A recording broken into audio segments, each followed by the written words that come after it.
नमस्कार, मैं हूं आपके साथ आयुषी शर्मा। एमपी समाचार प्रेस में आपका स्वागत है। आइए रुक करते हैं आज की ताजा तरीन खबरों की ओर।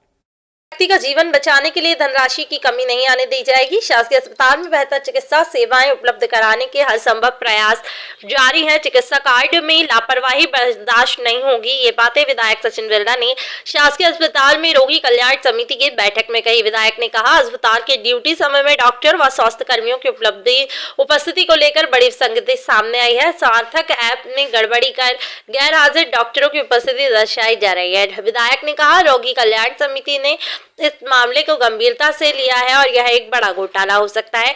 इसकी उचित जांच के निर्देश भी दिए गए हैं। विधायक ने कहा कि अस्पताल में समय पर डॉक्टर व स्वास्थ्य कर्मियों की उपस्थिति सुनिश्चित की जाएगी ताकि शासकीय अस्पताल में रोगियों को बेहतर चिकित्सा सेवा मिल सके। और समिति के सदस्यों ने विधायक को बताया कि अस्पताल में हड्डी रोगों की चिकित्सा में प्रयुक्त होने वाली उपचार सामग्री उपलब्ध नहीं है। इस कारण शासकीय अस्पताल में हड्डी रोग विशेषज्ञ होने के बावजूद हड्डी रोग का उपचार नहीं हो पा रहा है। मरीजों को महंगी फीस देकर निजी क्लिनिकों में चिकित्सा कराना पड़ती है। और विधायकों ने तत्काल रोगी कल्याण समिति के कोष से हड्डी रोग के उपचार और शल्य चिकित्सा में काम आने वाली समस्त सामग्री की खरीदी के निर्देश दिए हैं। आपको बता दें कि बैठक में जिला मुख्य चिकित्सा अधिकारी डॉक्टर सिसोदिया, रोगी कल्याण समिति सदस्य ब्रजेंद्र जोशी, राजेश जायसवाल, मोनू वर्मा, प्रभारी चिकित्सक डॉक्टर यशवंत इंगला और डॉक्टर दिनेश ठाकुर, परियोजना अधिकारी अनिल जैन उपस्थित। रोगी कल्याण समिति की बैठक आज अस्पताल में हुई, जिसमें कई निर्णय लिए।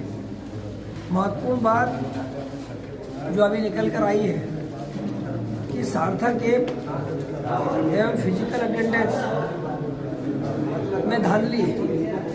विषय बड़ा गंभीर है कि जो कर्मचारी, जो डॉक्टर्स ड्यूटी पर आते हैं, उनके सार्थक ऐप के माध्यम से उनका अंगूठा लगता है और फिजिकल अटेंडेंस भी होती है। अगर कोई डॉक्टर 10 दिन कार्य पर आए और फिजिकल अटेंडेंस जो बीएमओ के माध्यम से भरी जाती है उसमें मिलान होता है, तो कई बार 8 से 10 दिन सर्विस पर आते हैं, नौकरी पर आते हैं और पूरे महीने की तनख्वाह निकाल लेते हैं। ऐसी धांधली के गंभीर विषय हमारे संज्ञान में आया है। इसकी जांच के निर्देश आज हमने दिए हैं। शीघ्र अतिशीघ्र एक बड़ा घोटाला सामने आएगा, ऐसा मुझे अनुमान है। और आज हड्डी रोग विशेषज्ञ सामान के अभाव में यहाँ पर ऑपरेशन नहीं हो रहे थे, जिसके कारण मरीजों को बाहर जाना पड़ रहा था। आज हमने निर्णय लिया कि जितनी भी सामग्री जो हड्डियों के इलाज में लगती है, वो सभी सामग्री हम लोग रोगी कल्याण समिति के मद से उसकी खरीदी करेंगे। एनेस्थीसिया की व्यवस्था भी, डॉक्टर की व्यवस्था भी हमने रोगी कल्याण समिति के माध्यम से किए, तो ऑपरेशन होने लगे जी।